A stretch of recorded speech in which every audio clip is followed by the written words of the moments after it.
Hi, it's Kiffin Bates here, and today video 3 in a series commissioned by the Helsinki Blockchain Center. And today we're going to look at the question of what are permissioned versus permissionless blockchains and what are open versus private blockchains, because there are different ways in which blockchains can be deployed, and you have kind of not just a spectrum but a whole field of possibilities as to how they can be instantiated, and they come with particular relevant and valid use cases, or if your architecture is handled badly, you may use the wrong system to tackle the particular problem you're looking at. So first we'll look at the spectrum of public versus private. Traditionally, you have, say, a database in a system and you need to have an account on that system in order to see it, and you may be in a situation where it is only people in the know, people who are aware of a particular industry, that can actually get an account on that system and start using it. So that would be a private system. It's something that is kept secret within, say, a company or a collection of companies.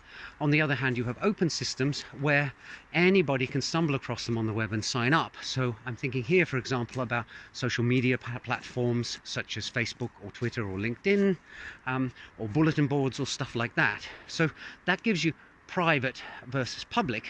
On the other axis, you have permissioned versus permissionless. And in a permission system, and these are the ones we're familiar with, you need to get an account, and therefore an administrator needs to give you permission to have that account and participate on the system.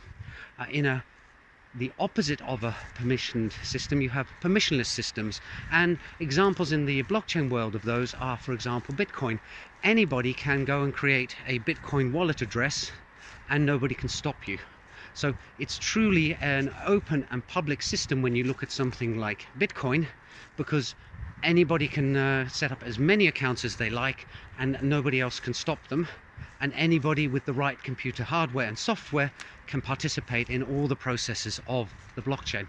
On the other extreme, you may have a blockchain that companies have set up in order to transact with each other, perhaps to achieve more transparency, perhaps to avoid having to elect a leader. There are all sorts of use cases, and in those situations you would have a private permissioned blockchain where the companies decide amongst themselves who is allowed to join the consortium and who is not.